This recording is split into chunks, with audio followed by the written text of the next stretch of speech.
हमारे पूर्वजों का धरोहर चीज है जो कभी विलुप्त नहीं होता है और अपने खानदान का मान और सम्मान बढ़ाना हम कलाकारों का फर्ज बनता है।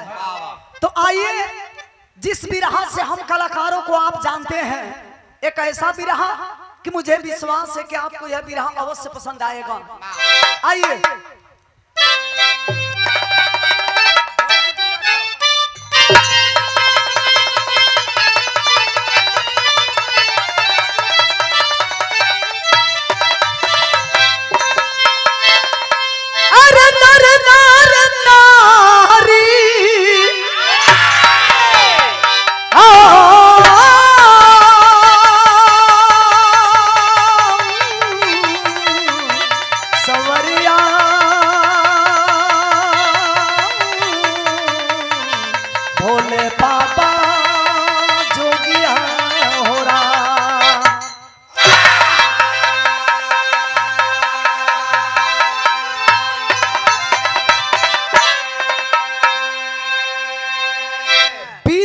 आनंद लेवे वाले आप सब वीर रस के आनंद और कांड के आनंद लेवे वाले आप सब कांड के आनंद।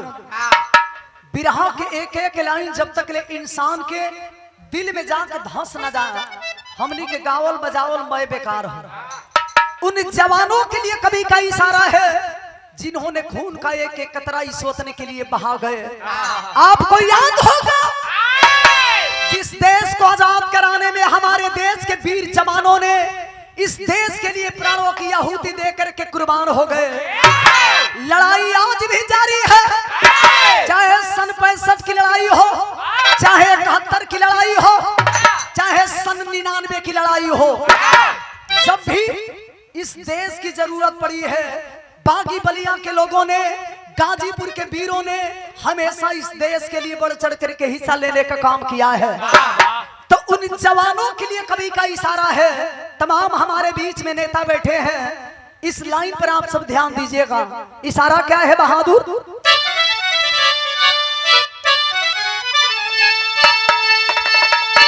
स्वर्ग से सुंदर मेरी समूची धरा, वीर भूमि कई है तो है गाजीपुरी। पढ़ के पाया शहादत के इतिहास में,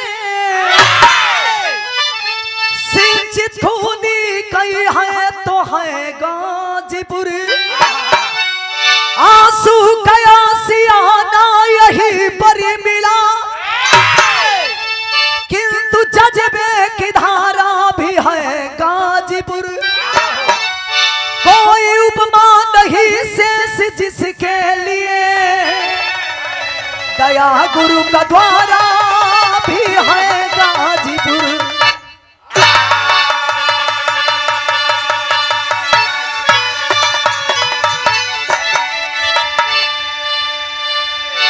हारन वाला रिटर्निंग बंद करी तो भैया, हारन वाला बंद करी तो देखी तो। पंकज जी आपको भी समझाना चाहिए, बहुत डिस्टर्ब कर रहा है। पीछे से आवाज नहीं, कलाकारों को आगे से आवाज आना चाहिए। रिटर्निंग।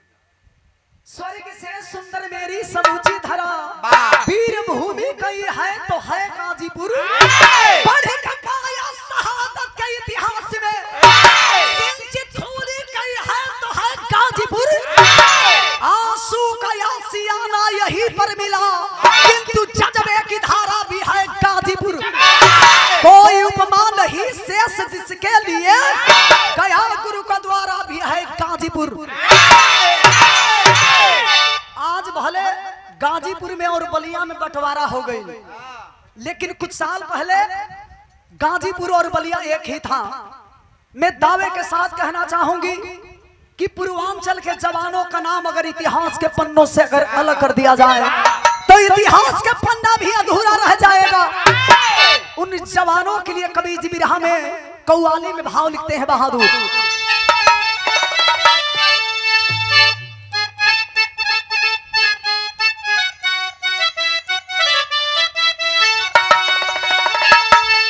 आज हमको और आपको, आप सब भी बैठे हैं, इस लाइन पर ध्यान दीजिएगा। बिरहा का पैसा कमाना उद्देश्य नहीं है।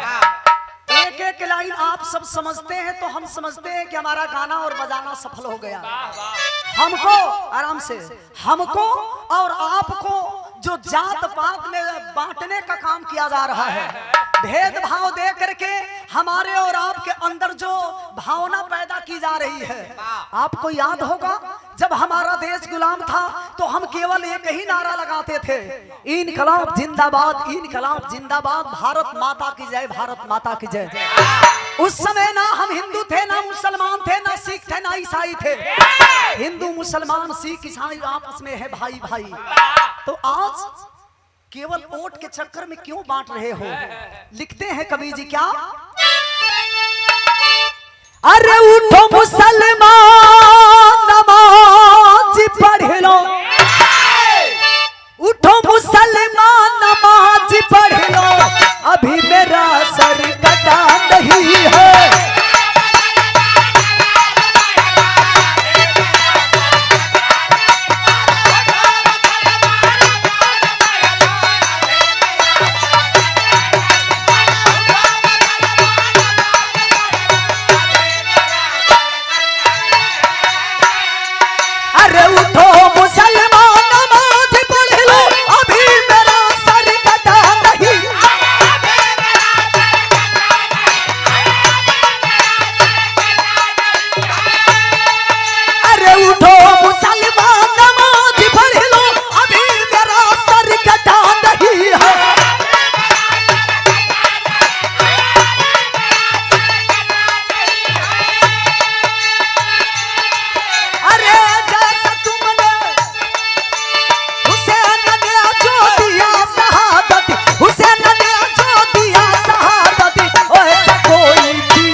कव्वाली से बढ़िया कवि जी हमारे बिरहा के लाइन लिखलन। लाइन के मतलब कि एक एक लाइन सबके समझ में आवे। इशारा का बा, अरे वीर शहीदो सलाम तुझको, वीर शहीदो सलाम तुझको, ईमान मेरा डिगा नहीं है।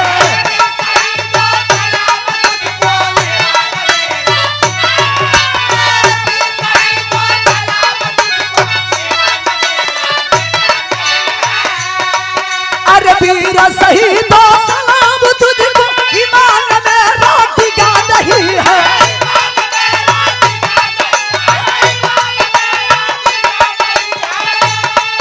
अरे वीर शहीदो सलाम तुझको, ईमान मेरा डिगा नहीं है।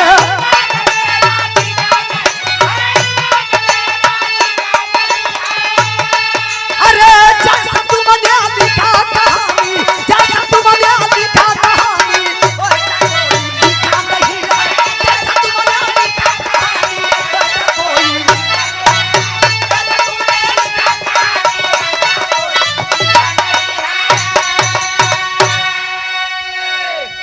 शहीदों सलाम तुझको, ईमान मेरा डिगा नहीं है।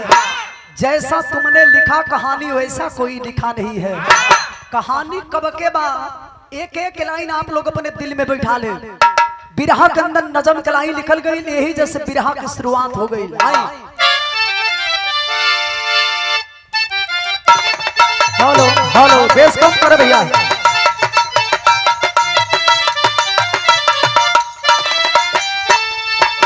तमाम हमारे पूर्वांचल के और बलिया जिला के तमाम गांव-गांव से यहाँ लोग पधारे हैं और बैठ करके बिरहा सुन रहे हैं।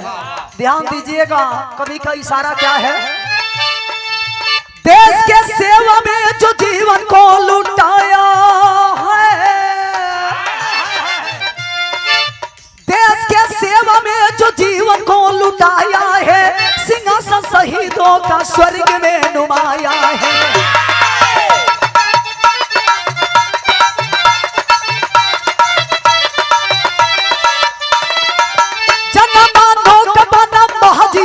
किस्सा है मगर फौजी बन जाना कृति का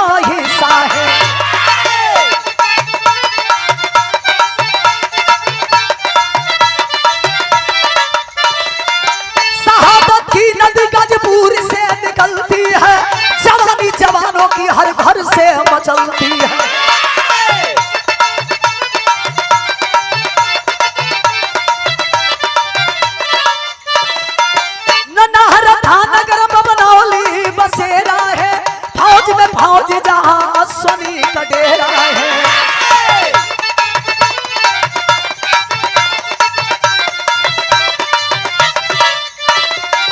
पिता श्री राम नाम लाल मुनि माता का, पिता श्री राम नाम लाल मुनि, पिता का साया उठा लेखता विधाता का। तनी कहानी के समझ लिए बाबू। देखिए धुन तरह छिनरी बुजरी रोज आप लोग सुने नहीं। यह कहानी जिला गाजीपुर, थाना नौनहरा और ग्राम चकदाउदपुर के रहने वाले एक छोटा ही किसान और यादव बिरादरी का परिवार। जानते हैं हीरो कौन है?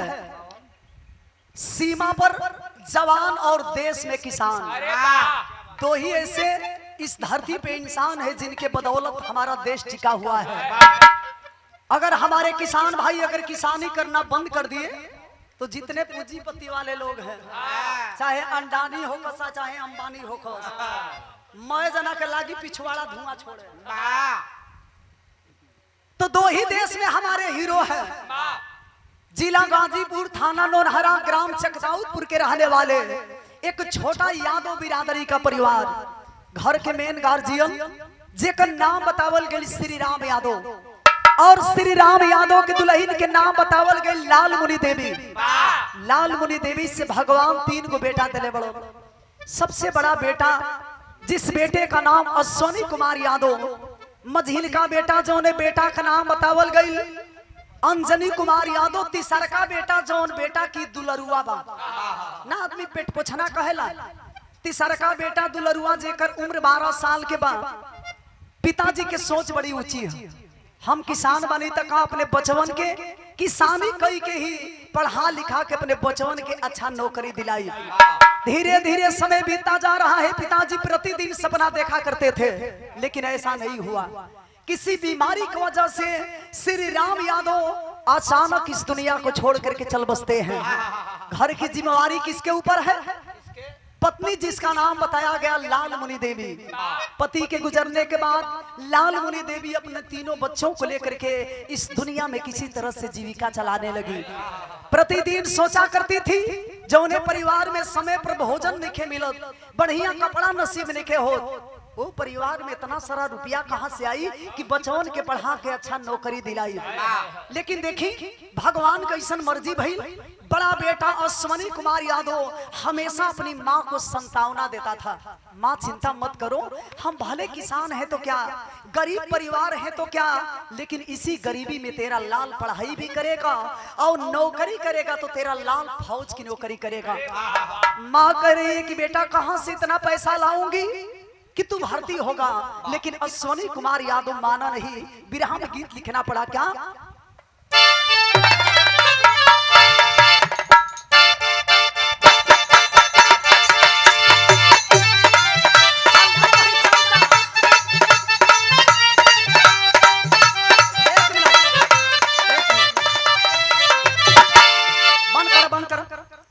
दुल्हन के सिंगार हमेशा ढोड़ी मत चाटल देव, पटिया पतिया नतिया पठाना बा देवरा ढोड़ी चटाना बा, वही ध्यान नहीं रहना चाहिए। हिंदुस्तान की धरती, जिस धरती को हम सोने की चिड़िया कहते हैं, और यहाँ इस धरती पे जो हमारी देश की महिलाएं हैं उसको हम देवी मानते हैं।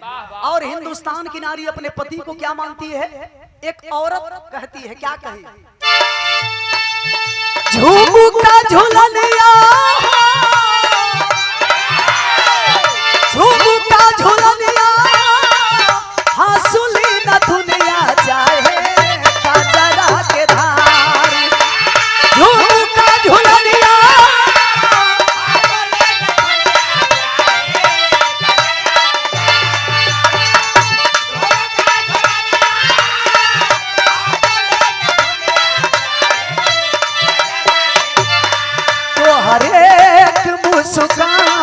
हमर सोरा हो सिंगार, राजा सोरा हो सिंगार।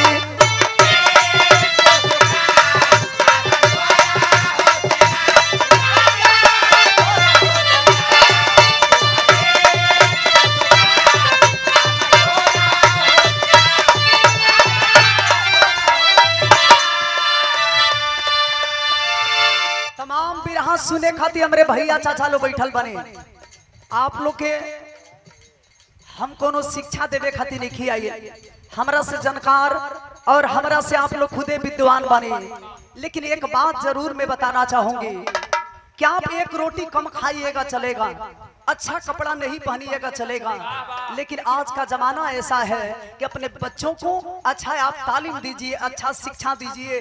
बिना शिक्षा के यह जिंदगी अधूरी है।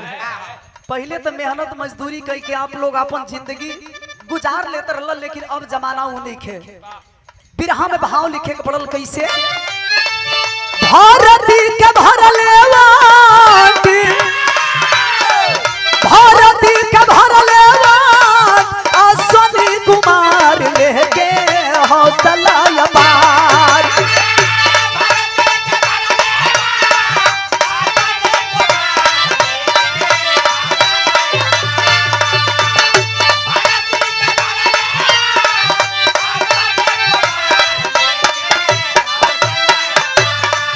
अरे भारती का भरले अश्वनी कुमार लेके हौसला अपार।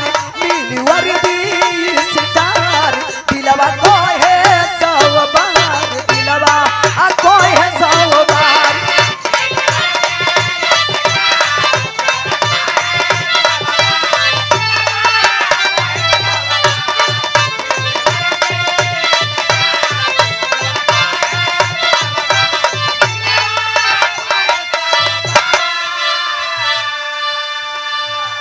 लाल मुनि देवी अपने लाल से कह तड़ी के बाबू कैसे तू भर्ती होखबे रे। अश्वनी कुमार यादव कह तड़न कि माई तू कैसन बात करेलू, का गरीब के बेटा के मन में ललसा हुई तो भर्ती ना हो सकेला। माई के लाख मना कैला के बाद अश्वनी कुमार यादव मल्लन आए बाबू। 2000 में सीआरपीएफ की बहाली निकली थी फाफा मऊ इलाहाबाद में। किसान का बेटा वहीं जाता है और जाकर के लाइन में जब खड़ा हुआ तो तमाम लोग बैठ करके बिरहा सुन रहे हैं। किसान के बेटा अश्वनी कुमार यादव को सिलेक्शन कर लिया जाता है, भर्ती हो जाते हैं।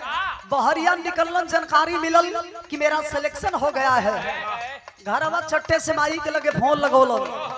माई फोन रिसीव कैली तो वही फोने में कहत कि माई तोहार लाल भर्ती हो गई। कौने हॉस्पिटल में हो बेटा? तोहार बेटा हॉस्पिटल में ना, तोहार बेटा फौज में भर्ती हो गई। दुनिया के कौन ऐसे माई हुई कि सुनी तो ना खुश हुई। माई तो इतना खुश बड़ी के लगली यही गोड़ी पे उतान हो के चले, यही गोड़ी पे चले हो लगली, यही पचंगुरा पे दौड़े। सुन लिया कि हमार लाल फौज में भर्ती हो गई। इंतजार करे लगली कि बेटा कब घरे आई। धीरे धीरे उस समय भी आ गई जहिया अश्वनी कुमार यादव घरे अइलन। माई अपने लाल के आरती उतारा तड़ी कि हमार लाल आज अपने खानदान के मान सम्मान बढ़ा दिल। उ दिन भी आ गई जहिया बेटा देश के सेवा करे खातिर जाए वाला बा। ओ दिन माई करत का बड़ी बिरहा में गीत बदल गई।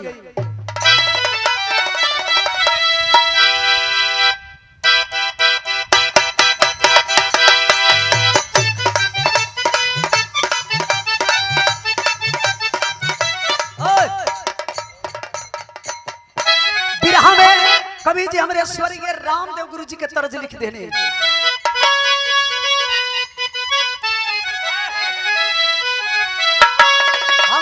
हमारे पुरनिया दादा चाचा लो बैठ के बिरहा सुनत हो। स्वर्गीय रामदेव गुरु जी अपने जवानी काल में गीत के गाई कैसे बहादुर।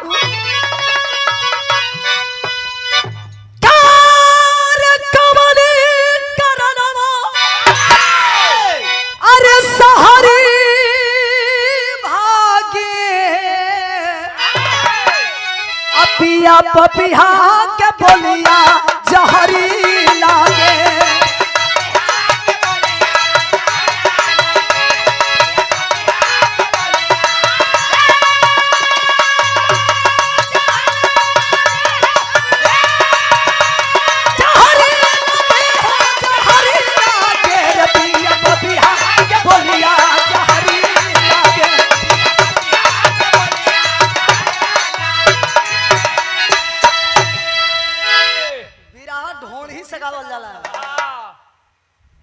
एकरा में करेजा लागेला।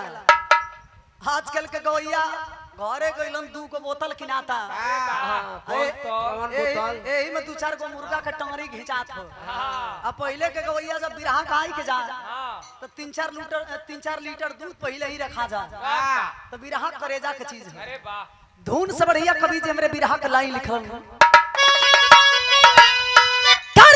बेटा दिल ना अरे उदास रखी हो, बाकी घरवा हमेशा अपन याद रखी हो।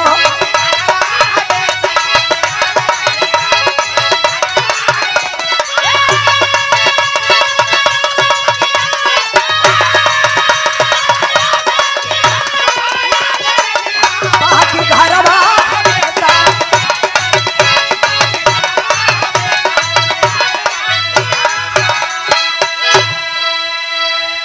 माई कहो तड़ी के बाबू एगो माई के छोड़ के एगो माई के सेवा करे जाता न तो हमार बात हमेशा याद रखी हो, कभी भी अपना माई के मत भूलई हो। जौने माई के सेवा करे खातिर याद रहे कि वो माई के संगे कभी गदारी ना हो। रोती है भावुक होकर के अपने लाल को समझाती है, क्या कही? अरे बेटवा हमार रोकी हदे सवा के खातरा,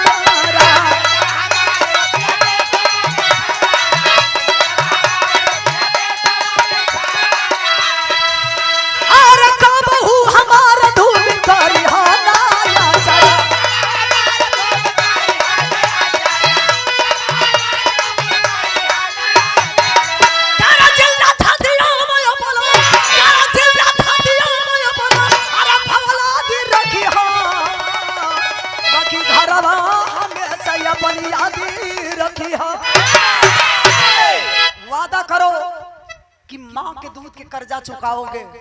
सोनी कुमार यादव कहता है माँ चिंता मत करो, गाजीपुर का लाल ये तेरा किसान का बेटा वादा करता है कि भले इस वतन के लिए कुर्बान हो जाएगा लेकिन तेरा लाल कभी गर्दन नहीं झुकाएगा। वही पहुंचता है जहां जवानों को ट्रेनिंग दी जाती है। जवान ट्रेनिंग दे रहा था अपने साथियों के साथ और कसम खाता है कि जब तक मेरे शरीर में खून का एक कतरा रहेगा इस तिरंगे के ऊपर कभी आंच आने नहीं दूंगा। धीरे धीरे समय बीते लगल, बिरहा में गीत बदल गई।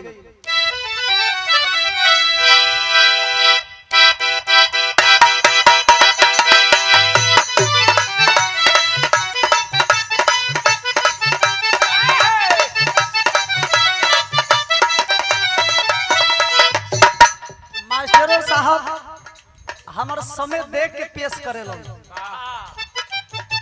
और सोनी कुमार भर्ती बड़ा देश के सेवा करत धीरे धीरे 3 साल बीतल बा। आप लोग जानते बानी कि नौकरी के पावल भगवान से भेंट करी बरोबर बा। 3 साल के बाद दुआरी पर तिलकहरू लो दौड़े लगल लो। तिलकहरू लो जाना तारी कहाँ से गइल बालो? जनपद बलिया, ग्राम गांधीनगर, ब्लॉक बेरुआर बारी और थाना खेजूरी के रहने वाले जिनका नाम बताया गया गुलाब यादव के एकलौती बेटी जेकर नाम बा अंशु। अंशु के रिश्ता लेके पहुंचल बड़ो।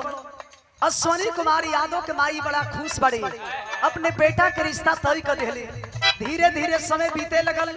ए बाबू समय के मुताबिक दोनों जना के शादी भइल।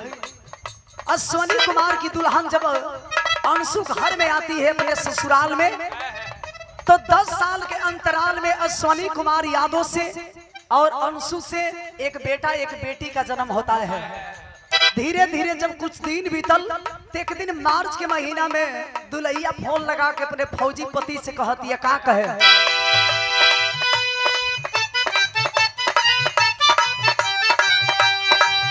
अरे हो हमर सोना,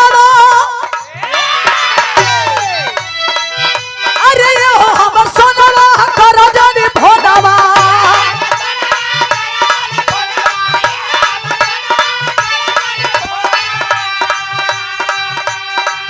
अरे हो हमर सोना कर जानी भोलावा, चुमा के धर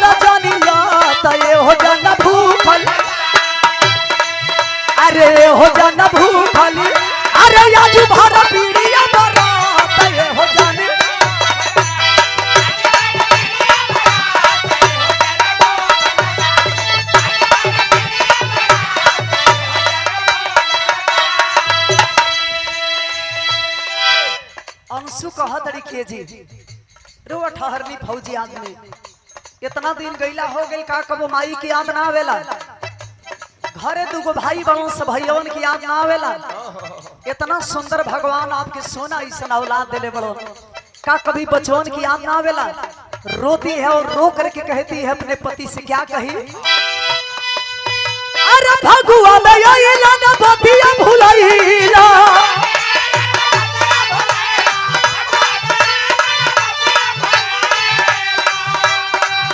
अरे भगुआ में आइला ना बतिया भुलाइला कहले करहला कलैया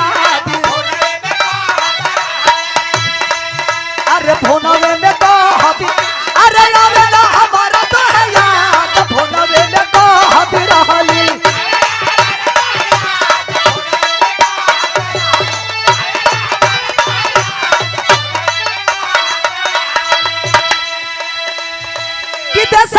हर रिश्ता से रहनी हमार ऊपर होला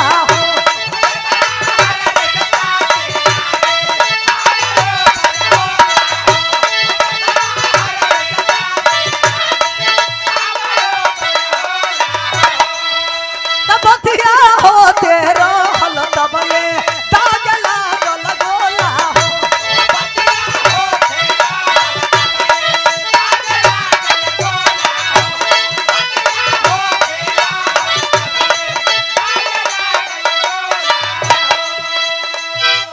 दुश्मन को घेलिया सुनी के टोलिया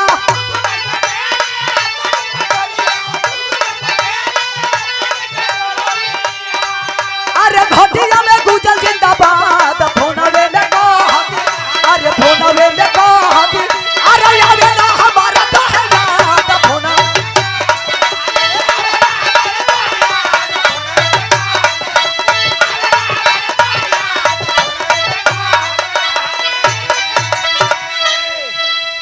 सादर 101 रुपया दे के मंच के शोभा बढ़ोले बने पूजनीय राजेश यादव जी बहुत बहुत प्रणाम तनी मनी हमार बिरहा सीरियस बा आप सबसे निवेदन करब कि शांति बना के बिरहा ये ठेका मत लगाई सादर 201 रुपया दे के स्वागत के लिए बने आदरणीय श्री राम किशोर यादव जी पूर्व ब्लॉक प्रमुख महोदय के बहुत बहुत प्रणाम तनी मनी ध्यान दे मात्र हमारे बिरहा 5 से 7 मिनट के रह गई बात रो रही है कि क्या कभी माँ की याद नहीं आती भगवान इतना अच्छा आपको औलाद दिया है क्या कभी बच्चों की याद नहीं आती तब जानते हैं गाजीपुर का लाल सोनी कुमार यादव ने क्या कहा कहता है कि सुनो अंशु हम ठहरे फौजी आदमी हम फौजियों के लिए सबसे पहले देश उसके बाद परिवार ऐसा नहीं है कि माँ की याद नहीं आती बच्चों की याद नहीं आती याद तो सबको आती सबकी आती है लेकिन मेरा फर्ज है सबसे पहले देश की सेवा करना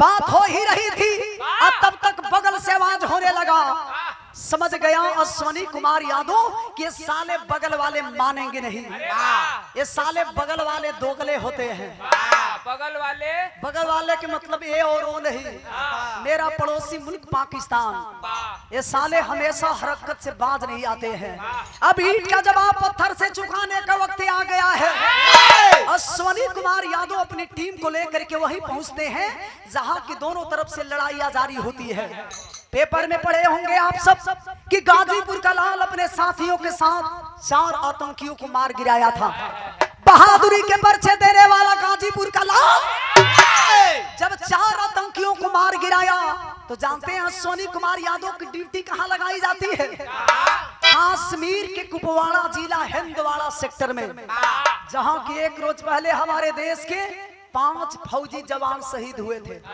वही ड्यूटी लगाई गई है बहादुर तैनात है साथियों को सतर्क करा रहा था कि साले दोगले हैं मानेंगे नहीं वक्त आ गया है ईंट का जवाब पत्थर से चुकाने का बहादुर जवान जब निशाना लेके चल तब बिरहा में भाव लिखे के पड़ल बहादुर आइए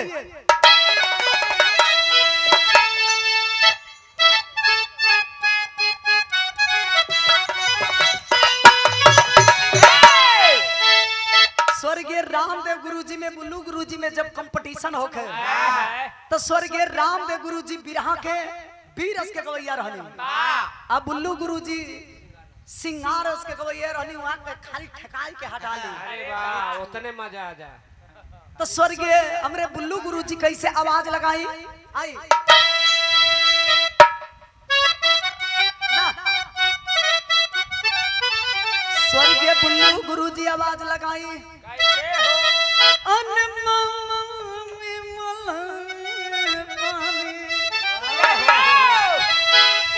ठेका पर लगाई के अरे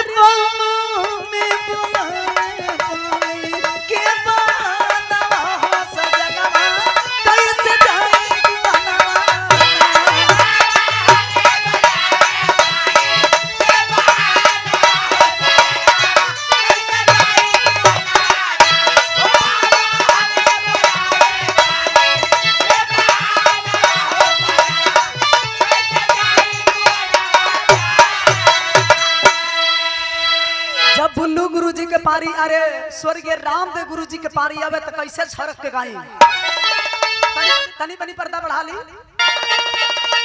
अरे बारी उमर कमर लचकनिया अरे बारी उमर कमर लचकनिया बारी उमर कमर लचकनिया गोरी खींचे दी हुरिया पड़िया गोरी का झूला झूला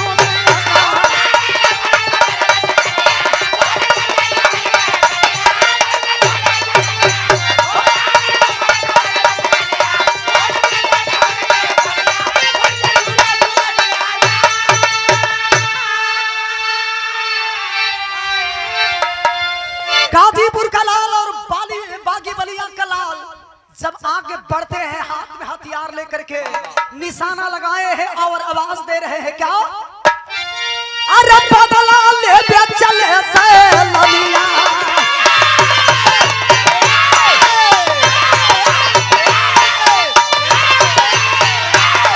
अरे बदला ले चले सैलनिया बदला ले चले सैलनिया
बदला लेवे चले सैलनिया लेके हथवा में संगिनिया गोली चले दना दना धरती खोद मुआइबे तो होके बाटे कसम देश के हमके लावा का काई के मूर्छा बंदी हरकत कइले पपिया गंदी साला ये दुगलवन के दुगलपन कैसे छूटी दोनों तरफ से गोलियां चलने लगी जिसमें आप सब पढ़े होंगे पेपर में और न्यूज में देखे होंगे। गाजीपुर का लाल लड़ाई तो लड़ता है लेकिन जब मूर्छाबंदी हुई वापस हो रहे थे तो कमीना फिर पीछे से वार करते हैं। पीछे से छिप करके जब निशाना लगाए तो उसमें एक जवान नहीं दो जवान नहीं, उस लड़ाई के मैदान में हमारे 3 जवान शहीद हुए थे जिसमें गाजीपुर का लाल वीर अश्वनी कुमार यादव भी लड़ते लड़ते वीर गति को प्राप्त कर गया है। धरती लहू लुहान पड़ी है। 1 मिनट रुका, हमके माइक बहुत डिस्टर्ब कइले। लड़ते लड़ते जवान इस देश के लिए वीर गति को प्राप्त कर गया है। धरती लहू लुहान पड़ी है। एक जवान दौड़ता हुआ आया और अश्वनी कुमार यादव के पार्थिव शरीर को उठा करके जब तिरंगे में लपेटने लगा तो एक जवान कहता है कि सबसे पहले इसके घर सूचना दे दिया जाए। आखिरकार जब जवान तैयार होते हैं तो लिखना पड़ा क्या, तेरी लिखल गई।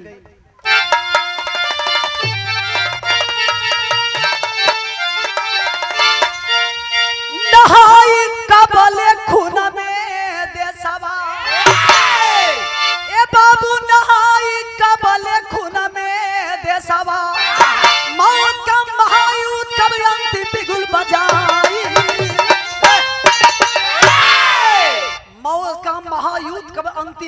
लगाई नहाई कबले खून में देसवा। फोन बनारस हेड ऑफिस में घटना को मजबून दिया, देश हेत में वीर अश्वनी अपने तन का खून दिया। माता को जब खबर लगी बेटा आंचल को छोड़ गया, बिना इजाजत कैसे वो परिवार से नाता तोड़ गया। मेरा बेटा जिंदा है क्यों झूठी खबर सुनाते हो, ये सब बातें बंद करो क्यों हमको दुख पहुंचाते हो। दुनिया के कौन ऐसी माई हुई कि जब सुने कि हमारे बेटा ये धरती मैया की सेवा करत करत हमेशा हमेशा खाती धरती माई के आंचल में सूत गई। रोवा तड़ी कहा तड़ी साहब ये कैसन बात करत तड़ी साहब। हमार बेटा अश्वनी कुमार यादव इतना छोट दिल के आदमी ना रहले साहब। अरे हमरे लाल के करेजा तब बाप के करेजा रहले साहब।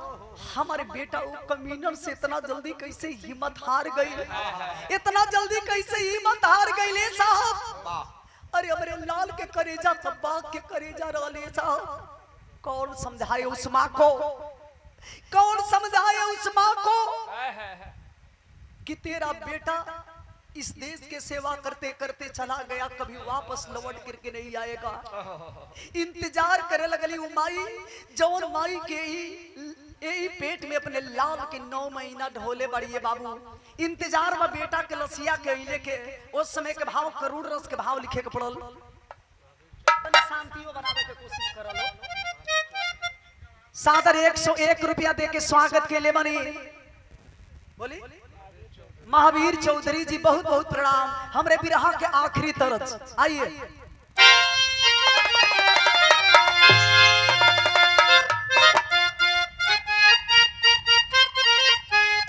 हम जानता नहीं कि थोड़ा सा आप लोग के कष्ट होता, लेकिन एक बात जरूर हम आप लोग के समझावल चाहा। बड़ा कष्ट से एगो माई यही पेट में अपने लाल के एक कोक में ढोवेली। इन नरक से बड़ा कष्ट के बाद एगो माई ये दुनिया में अपने लाल के जन्म दे लिए बाबू। हमेशा वो माई अपने सूखल रोटी खाई के फाटल पुरान लुगरी पहिन के दिन बिता लेली, सोच रहे कि हमार बेटा एक दिन अच्छा इंसान बनी। आज उसी माँ के सामने एक जवान बेटे की अर्थी रखी गई है। वो माई के दिल पर का बीता था, कवि जी एगो माई के दिल की वेदना लिखलन। का लिखलन?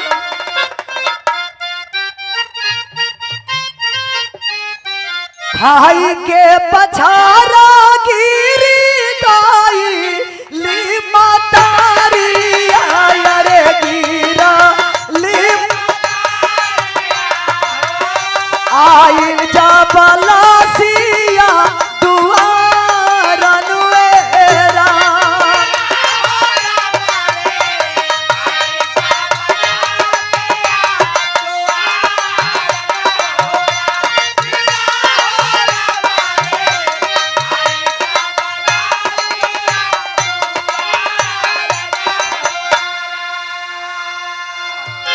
इस धरती पे कोई बुजदिल इंसान ही होगा कि माई के एक कष्ट के देख के इंसान के छाती ना फट जाए। इस धरती पे कोई बुजदिल इंसान ही होगा जिसकी आंखों से आंसू नहीं बरस पड़ेंगे। तमाम लोग बैठल बारी माई छाती पीट पीट के रोके। ये दुनिया वालों से कहा तरीका कहे भलाई तू लुटलाए बेटा री बुढ़ाई आया रे बुढ़ाई काहे लुटला बहुअर के सिंगार नुएरा।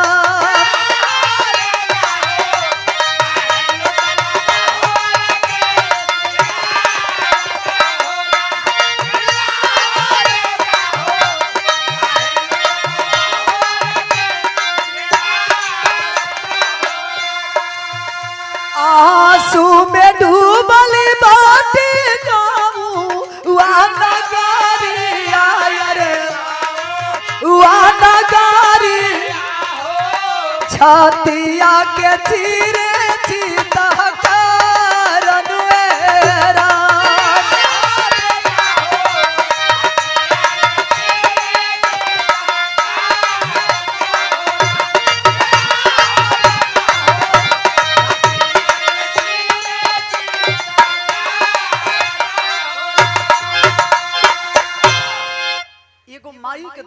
माई ही समझ सकेले। कहेला आदमी कि दूसरा के मेहरारू है आपन बेटा सबके प्रिय होले। माई के छतिया फाट गई। कौन समझाए उस माँ को कि तेरा लाल कभी वापस नहीं आएगा। नई नवेली दुल्हन रोते हुए बिलखते हुए आती है, आई के पैरवा पकड़ के कलश की काजी आप तो साथ फेरा लेते समय जिए मरे के कसम कैले रहला न। अरे पगली से का गलती हो गई कि हमेशा हमेशा खाती हमसे नाता तोड़ लिया। कभी अपने पति के लसिया के देखे तो कभी अपने दोनों टुअरन बचवन के देखे और देख के कहे कि जी एक बार बस बोल दी कि आपके टुअरन बचवन के लेके हम कहाँ जाए। ये दुनिया में के करे सारे आपके टुअरन बचवन के लेके हम जियब। रोती है लेकिन कहाँ कोई सुनने वाला है। तमाम लोग बैठे हैं, समझाई बुझाई के अश्वनी कुमार यादव के पार्थिव शरीर को श्मशान घाट के तरफ लोग लेकर के चलते हैं। छोटा भाई अश्वनी कुमार यादव का छोटा भाई जो दुलरुआ भाई था जिसका नाम अमन कुमार बताया गया, उसी के हाथ से मुख अग्निदान दिया गया। यह भी एक बात बताना चाहूंगी, तमाम हमारे नेताजी बैठे हैं, आप सबको याद होगा कि एक ऐसा समय था कि जब हमारे देश के जवान शहीद होते थे उनको रैंक के हिसाब से पैसा मिला करता था। किसी को 1 लाख, किसी को 1.5 लाख, किसी को 5 लाख। लेकिन आपको याद होगा जब पहली बार हमारे नेताजी जिनको आप गर्व से नेता कहते हैं, धरती पुत्र मुलायम सिंह यादव जी जब रक्षा मंत्री बने थे तो उन्हीं के कार्यकाल में यह नियम लागू किया गया कि जो जवान शहीद होते हैं उनको 1 लाख 1.5 लाख नहीं, उनको 5 लाख रुपया, 5 लाख रुपया नहीं, उनको 10 लाख रुपया दिया जाएगा। उनकी पार्थिव शरीर उनके परिवार वालों तक पहुंचाई जाएगी। आज के समय में एगो माई अपने लाल के देखती या छाती से लगावती या तो नेताजी के देन होगा। कोनो पार्टी के हम बड़ाई नहीं करत, लेकिन सच्चाई छुप नहीं सकता, बनावट के असूलों से खुशबू आ नहीं सकती कभी कागज के फूलों से। आज भले चले गए लेकिन गुणगान हो रही है। छोटा भाई मुख अग्निदान दिया, रो रही है विधवा और रो करके वर्तमान देश की कुर्सी पे बैठे हैं नरेंद्र दास मोदी जी से एक विनती करती है। क्या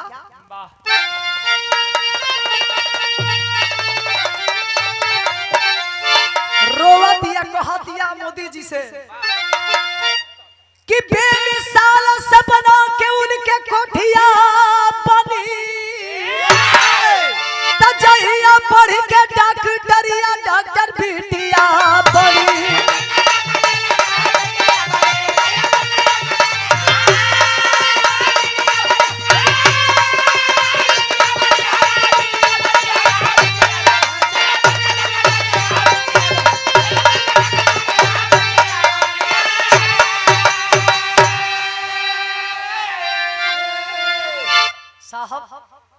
आपे किनारा रहल कि बेटी पढ़ाओ बेटी बचाओ।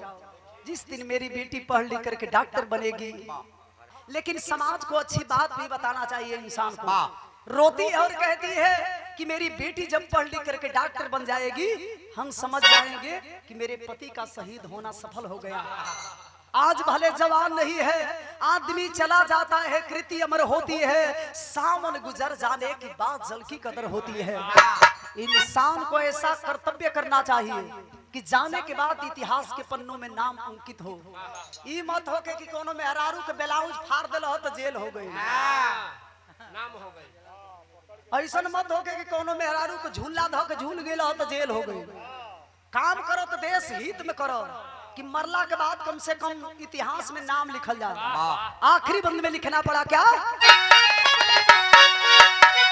गुरु बिहारी, गुरु गणेश, गुरु रामलाल गुणकारी।